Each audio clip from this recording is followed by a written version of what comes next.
La salud debe ser un estado de completo bienestar físico, social y mental, y no solo la ausencia de afecciones o enfermedades. Radio Sonora presenta Consultorio en Directo, donde el contacto con médicos y especialistas es parte de nuestro servicio a la comunidad. ¡Comenzamos! Hola, ¿cómo están? Qué gusto saludarlos nuevamente en un viernes más de Consultorio en Directo. Qué bonito se siente decir viernes y no es porque no me guste venir o porque sienta como que el fin de semana, wow, ya no voy a la radio, qué padre. No, de verdad que adoro venir a la radio, adoro estar en contacto con ustedes. Pero siempre los viernes yo creo que es como una programación desde que somos niños, que el viernes pues terminaste la escuela, vas a ver más tele, te levantas tarde al otro día y amo los viernes. Bienvenidos a Consultorio en Directo, soy Yolanda de Belderrain. El número en cabina 6622 220141. En WhatsApp 6628-472364. Hoy nos acompaña, como todos los viernes, nuestro querido amigo, el doctor Francisco Abril, médico internista, y vamos a hablar de la hepatitis. ¿Cuándo se puede confundir con otra enfermedad? ¿Qué pasa? La hepatitis siempre nos ponemos amarillos o podemos tener hepatitis y no estar amarillos. ¿La hepatitis duele o no duele? De todas estas dudas que tiene usted, hoy vamos a hablar. Doctor, bienvenido. Hola, buenas tardes, Yolanda. ¿Cómo Gracias. está? Bien, como tú dices, los viernes como que hasta en el ambiente se siente algo diferente, ¿no? Sabe, no sé, el tráfico, todo cambia, se ve distinto el día. ¿Verdad que sí? Así es. Es automático, como que automáticamente aparece la sonrisa. Casi. Doctor, hepatitis, desde niños te dicen no te juntes con tal niño porque tuvo hepatitis o tiene hepatitis y se te va a pegar. Y sí crecemos como con eso, de ese miedo. Háblenos de la hepatitis. Bueno, en general, hace poquito, a finales del mes pasado, fue el Día Mundial de la Hepatitis. ¿Qué es hepatitis? Primero que nada vamos a definirlo, porque hay formas que son agudas, hay otras formas crónicas, intermedias, etc. Hepatitis, el término alude solamente a una inflamación en el hígado, es decir, un proceso inflamatorio, así como cuando me doy un golpe en la mano, en el brazo, que se me pone rojito, caliente, morado, y luego ya eso va disminuyendo, ¿ok? Lo mismo pasa, toda reacción inflamatoria es igual, en cualquier parte de nuestro cuerpo puede ocurrir, y cuando esta inflamación ocurre en el hígado, le llamamos hepatitis en general. ¿Por qué le puede dar hepatitis a alguien? Podemos acordarnos de casos que hemos visto en la radio, en la televisión, de hubo un brote de hepatitis en tal jardín de niños o en tal escuela primaria o en tal lugar. Se documentaron, no sé, X cantidad de pacientes con hepatitis. Bueno, los virus en algunos pacientes es una causa importante de hepatitis, ¿no? En mi caso específico, a mí me dio hepatitis tipo A cuando yo estaba en la preparatoria. Me acuerdo muy bien porque fueron 2 semanas que me la pasé. A gusto. No, qué gusto. Ojalá me lo hubiera pasado. Me la pasé muy mal. No podía, como 4 o 5 días prácticamente sin comer nada. Incluso el agua la vomitaba. Tenía mucho dolor.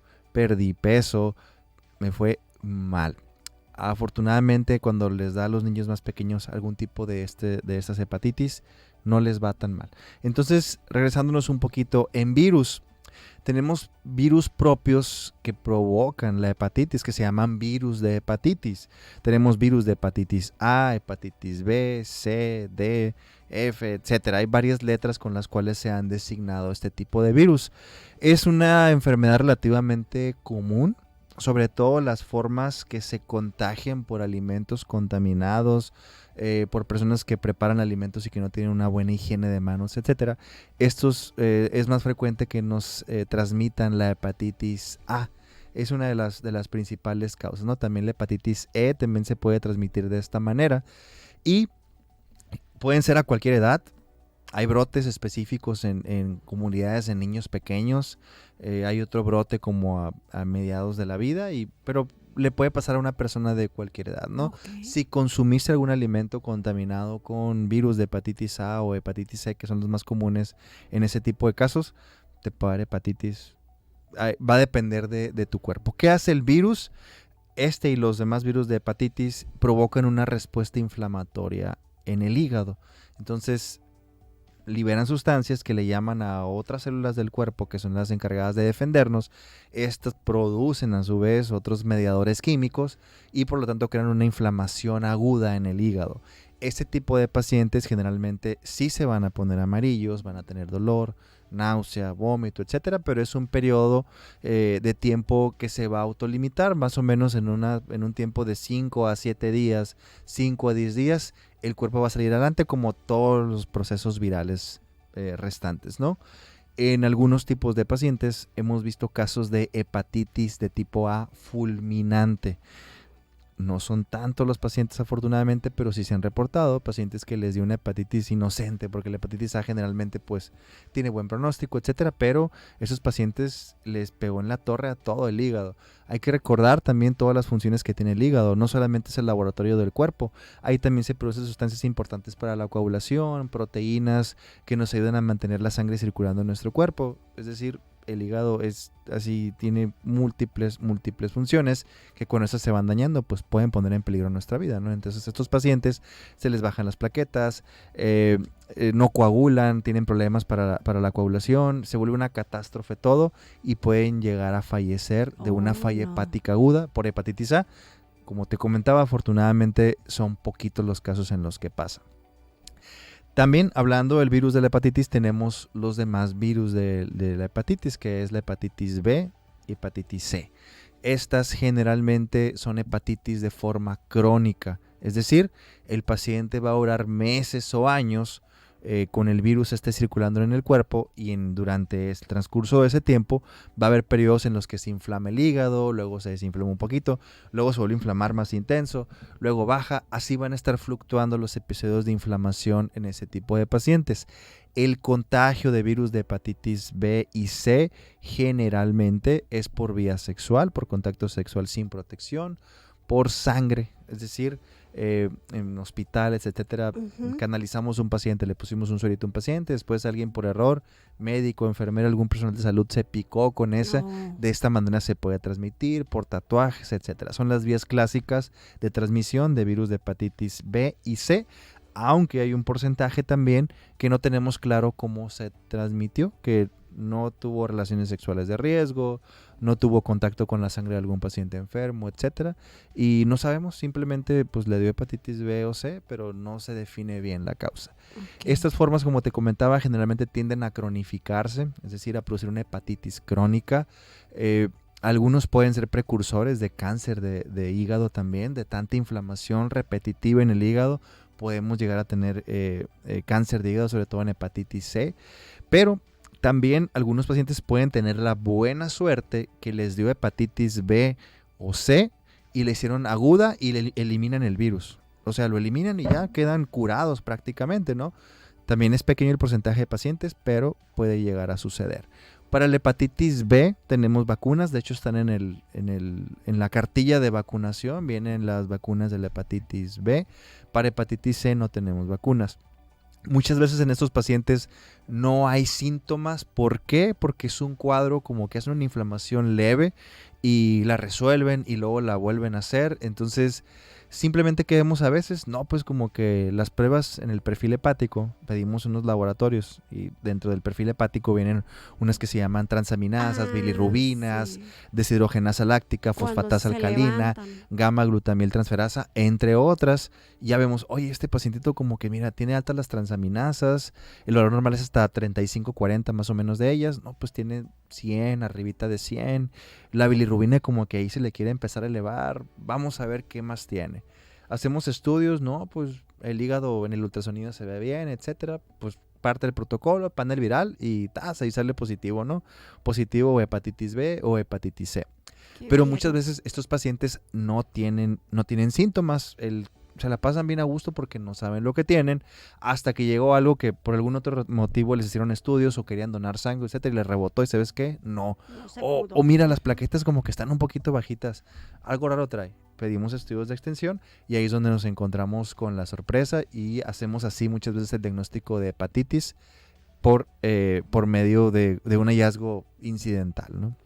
Qué bárbaro, qué bárbaro. Vamos a ir a un corte, regresamos hablando de hepatitis. Contacte a nuestro número en cabina 6622-220141 y vía WhatsApp 6628-472364. Regresamos después de una pausa. La diversidad musical la encuentras en Radio Sonora, voz de la cultura El popular. dengue es una enfermedad que se transmite por picadura de mosquito y puede ser mortal. Si presentas fiebre y síntomas como dolor de cabeza, náuseas, vómito, molestia muscular o articular, dolor detrás de los ojos, sarpullido y malestar general, acude a tu unidad médica. Puede ser dengue. No te automediques. Aunque hayas tenido dengue en el pasado, es posible volver a contagiarse. Mantente alerta. Que no te pique el mosquito. Sin criaderos no hay mosquitos y sin mosquitos no hay dengue. Secretaría de Salud. Gobierno de México. ¡Hola! ¿Me recuerdas? Soy Truchín y cuento contigo. Y conmigo para que juntos cuidemos nuestras escuelas. Recuerda que en este periodo vacacional vigilo, cuido y reporto cualquier actividad sospechosa alrededor de nuestras escuelas. Amiguitos, reporta al 911 cualquier situación que llame tu atención.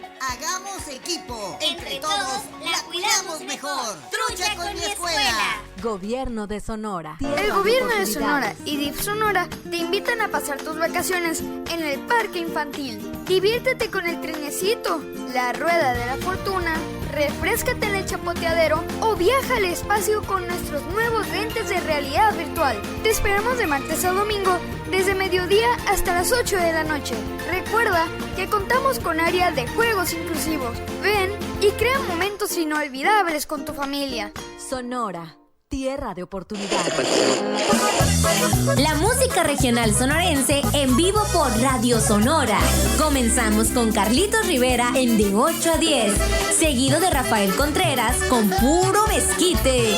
Y al mediodía, Raúl Jiménez en Porque de Aquí Somos. Esto es la barra dominical de Radio Sonora. Señores, soy de Sonora y sangre de ella aquí tengo. Sonora Noticias PM, un espacio con las noticias más importantes al momento. La Coparmex Sonora Norte. El gobernador de Sonora, Alfonso Durazo Montaño. Entre el 7.5 y el 8%. Vamos al mundo de los deportes. También analizamos asuntos de gran interés para la sociedad en el tema ambiental, derechos humanos, ciencia, lo político y social, porque su opinión es lo más importante. Soy Aaron Araiza y lo espero en punto de la 1 de la tarde, de lunes a viernes, en Sonora Noticias PM por Radio Sonora. Estás escuchando Radio Sonora, nuestra radio. Consultorio en directo de Radio Sonora. Continuamos. Gracias por continuar con nosotros. A las personas que nos están pidiendo el número de teléfono del doctor Francisco Abril, médico internista, es 6622-1036-91. Lo repito, 6622-1036-91. Por favor, haga caso a su cuerpo, a las señales que nos envían. Si algo le duele, si piensa que puede ser el hígado, si piensa que algo no está bien, haga la cita con el doctor 6622-1036-91, doctor Francisco Abril, médico internista. Recuerde que el médico internista es así como el pediatra de los adultos. Usted a su hijo siempre le tiene un pediatra y todo, entonces debe de entender que también como adultos necesitamos un médico internista que nos lleve de la mano, ¿verdad, doctor? Así es. Sí. Doctor, y esto me voy a salir un poquito de esto, pero los adultos mayores también con el internista, ¿verdad? Estamos en el mes de los abuelos y todo, qué mejor que regalar a los abuelitos salud. Usted ve. Sí, vemos muchos pacientes, vemos mucho adulto mayor, de hecho creo que es nuestro grueso de pacientes generalmente de los 60 años hacia arriba. Sí llegan a veces pacientitos de menor edad, a veces vemos pacientes muy jóvenes, pero no es lo habitual, ¿no?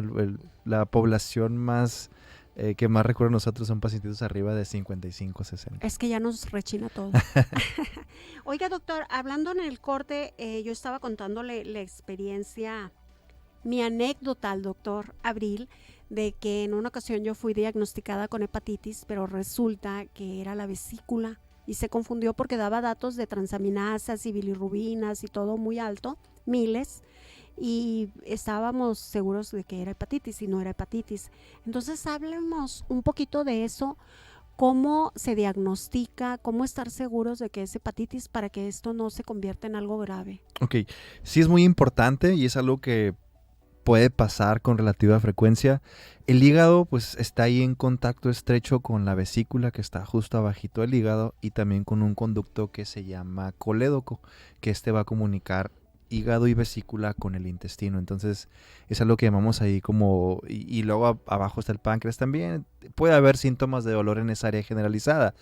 ¿Cómo diagnosticamos hepatitis? Primero con el cuadro clínico, generalmente es un paciente que puede o no tener dolor debajo de las costillas del lado derecho, no siempre hay dolor, es como un cuadro viral los síntomas que presentan generalmente, puede haber náusea, vómito, falta de apetito, fiebre, cansancio, debilidad, síntomas inespecíficos como de un resfriado también, ¿no? Obviamente en esos casos generalmente no hay moco, etcétera, ¿no? Aunque hay unos pacientes que pueden predecerse con estos síntomas. Sospechamos del diagnóstico de hepatitis, pedimos laboratorios, entre ellos un perfil hepático. Generalmente en las hepatitis agudas vamos a tener transaminasas muy altas, arriba de 1500, 2000, otros marcadores también que van a estar elevados, pero siempre acompañamos esto con un estudio de imagen del hígado, la vesícula y la vía biliar. ¿Por qué? Porque puede suceder lo que te ocurrió a ti, que se confundió el diagnóstico de hepatitis con la vesícula. Entonces, hacemos el ultrasonido, decimos, el hígado se ve bien, solamente se ve un poquito inflamado.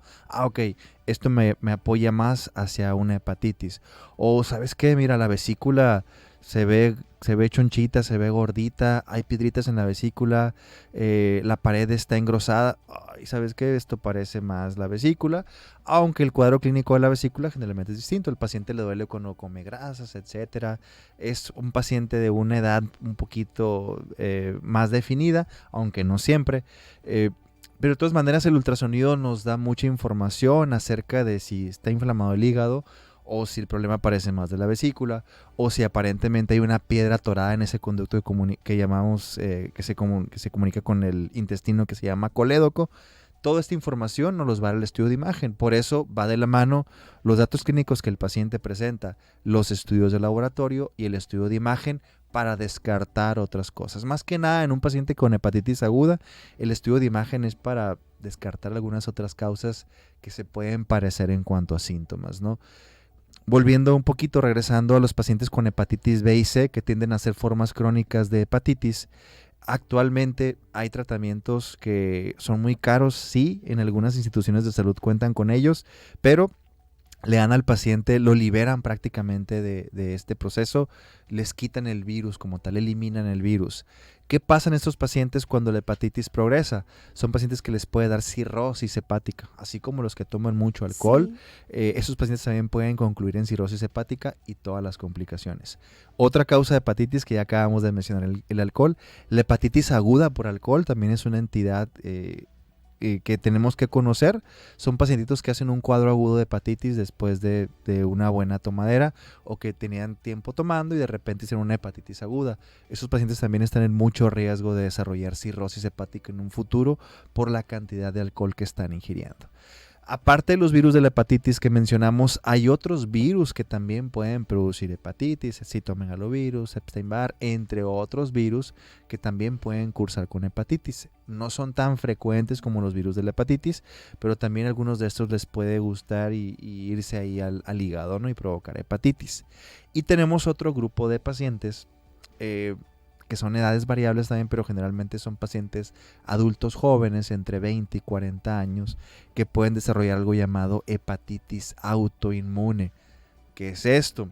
¿Cómo? Así es, las defensas del cuerpo por alguna razón empiezan a desconocer los componentes del hígado, los reconocen como ajenos y los empiezan a atacar, empiezan a las defensas, proteínas de defensa, etcétera, y empiezan a inflamar el hígado. Entonces, esto también es una entidad que debemos de conocer, porque a veces son pacientes que tardan tiempo en ser diagnosticados, y sí es muy importante hacer un diagnóstico oportuno, porque con el tratamiento generalmente les va bien, apaciguamos, por así decir, las defensas, y los pacientes pueden tener una buena evolución. Son pacientes que están más o menos en esta época de la vida, entre los 20 y los 40 años, que tienen datos inespecíficos de malestar general, pérdida de peso, a veces náusea, como que ya he ido a varios lugares y no me encuentran que tengo. Hacemos un perfil hepático y salen ciertas alteraciones sutiles muchas veces, así como que me ha tocado pacientes con hepatitis autoinmune, las transaminasas que, reitero, deben de ser hasta 40, 120, 150, no, es que me dijeron que tenía hígado graso. El hígado graso no siempre eleva los marcadores hepáticos. El hígado graso es algo que se diagnostica con un ultrasonido, es un diagnóstico por imagen. No todos los pacientes que tienen hígado graso van a tener las pruebas en la sangre del hígado alteradas. Algunos sí las van a tener, pero no todos. Y en muchos pacientes de esto les dicen, es que tienes hígado graso, eso ha de ser, por eso te las transaminasas un poquito altas, o como que la bilirrubina también alta. Y empezamos a revisarlos y todo, y sabes que esto no parece hígado graso, podría ser un caso de hepatitis autoinmune.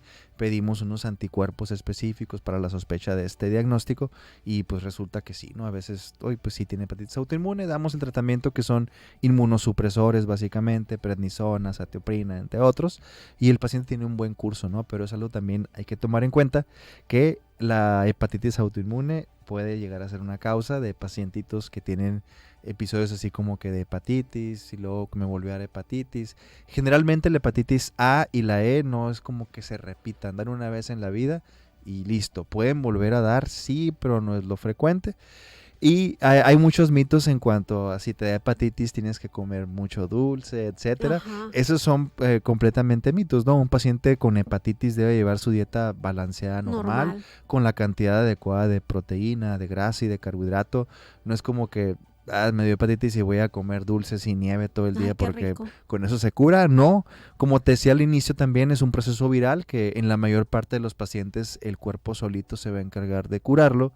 ¿Qué debemos de hacer nomás? Asegurarnos de un buen estado de hidratación, de que no tengamos ninguna complicación. Es común que en el curso de la hepatitis, ya cuando va de salida, sobre todo el paciente tenga mucha comezón. Esa bilirrubina que estaba alta y que se depositó en el cuerpo provoca la comezón, es parte de, también tenemos que tratar estos síntomas. Otra duda u otro mito, ¿todo el paciente que tenga hepatitis se va a poner amarillo? La respuesta es no. Hay pacientitos con hepatitis crónica, hepatitis autoinmune o otras causas que no van a elevar lo suficiente la bilirrubina como para ponernos amarillo. La bilirrubina normal debe ser hasta 1.1 más o menos, dependiendo del laboratorio. Generalmente cuando esta bilirrubina pasa de 2.5 es cuando ya podemos empezar a notar que a alguien se le ponen lo blanquito del ojo, se le va poniendo amarillo. O que la piel se ve en un tono amarilloso, ¿no? Pero si tenemos bilirrubinas ahí entre 1.5 y 2.5, pues prácticamente va a pasar inadvertida la coloración, ¿no? Doctor, otra duda. ¿Podemos donar sangre las personas que tuvieron hepatitis en algún momento de su vida? Sí, si fue hepatitis A o E, con toda confianza se puede donar sangre. De todas maneras se le hacen estudios de hepatitis, pero generalmente es hepatitis B y C la que buscan en las personas que quieren ser donadores de sangre. Anteriormente no se hacían pruebas y muchos pacientes contrajeron hepatitis crónica con transfusiones en los años 80, ¿no? De los 90 hacia acá ya son pruebas seguras y es garantía un paquetito de sangre que te van a poner que está libre de todo este tipo de cosas, ¿no? Me faltó mencionar, que bueno que nos regresamos un poquito, hay otro que se llama hepatitis D o hepatitis delta, que esta generalmente es un virus de hepatitis que afecta a los pacientes que están infectados con virus de hepatitis B y les pega en la torre. Generalmente les va muy muy mal al paciente que le dio hepatitis D, es así como que la estocada, ¿no? Tiene mal pronóstico generalmente este tipo, el conjunto pues de hepatitis B con hepatitis D. ¿Puedes tener como un combo, una combinación? Sí. Esta hepatitis D se caracteriza porque les puede dar a los pacientes que tienen hepatitis B. Entonces sí es algo complejo. Pero ¿cómo si ya tienen? Mala suerte y muchos factores, ¿no? Son pacientes muchas veces también toxicómanos que utilizan drogas IV, promiscuidad sexual, entre otro tipo de cosas, pues que su cuerpo está muy débil, las defensas andan por los suelos y pues les da de todo prácticamente, ¿no? Ay, no, qué mala noticia, ¿verdad? Así es. Que si ya lo tienes, pues otra más. Sí, entonces las recomendaciones también en general, vacúnense para la hepatitis B, háganle caso a su cartilla de vacunación, tiene muy buena protección.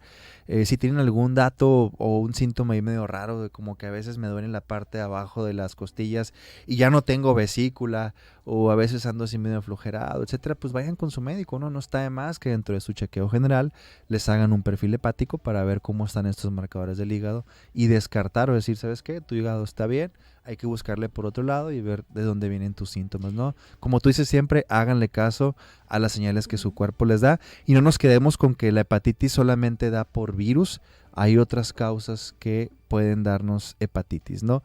Y no nos vamos a contagiar porque convivimos con un enfermo con hepatitis B o C, porque yo lo cuido, etcétera. No, la saliva no es la manera en cómo nos contagiamos ese tipo de hepatitis, ¿no? Entonces, antes de irnos, ¿cuál es la hepatitis que sí se contagia fácilmente, que te aíslas? La hepatitis A y la hepatitis E, esas son fáciles de contagiar, tanto principalmente por evacuaciones, por alimentos mal preparados, gente que no tuvo buena higiene.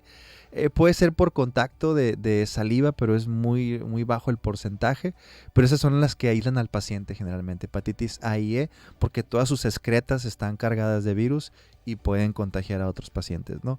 Por eso hay brotes, que vemos brotes muy seguidos en guarderías, todo esto, pues porque los niños muchas veces no tienen una buena higiene de manos, o nos ha tocado ver que un niño trae una paleta en la boca y esa paleta la pasaron los otros 15 niños de la guardería. Entonces, por eso todo ese tipo de enfermedades surgen brotes y surgen así tan rápido en las guarderías, kinder, primarias, etcétera. ¿Y cuánto tiempo, no te quiero dejar ir, y cuánto tiempo hay que aislarse? Bueno, dependiendo generalmente el periodo de contagio en el que yo puedo pasar la hepatitis a alguien más, va de los 10 a los 14 días más o menos, a veces un poquito menos. Generalmente este tiempo en el que el paciente ya se curó, ya dejó de estar amarillo, etcétera, ya. No es que tenga que estar en aislamiento total de que nadie lo puede ver ni acercársele, no, simplemente cuidar las excretas, tener el baño exclusivo para él, utilizar cubiertos y platos para esa misma persona. Son cuidados así, medidas de protección normales, ¿no? No tampoco que me voy a poner un cubrebocas y una bata y no me va a tocar porque me va a dar hepatitis. Tampoco hay que exagerar, ¿no? Llegó el momento de despedirnos. Muchísimas gracias a todos. Hasta la próxima.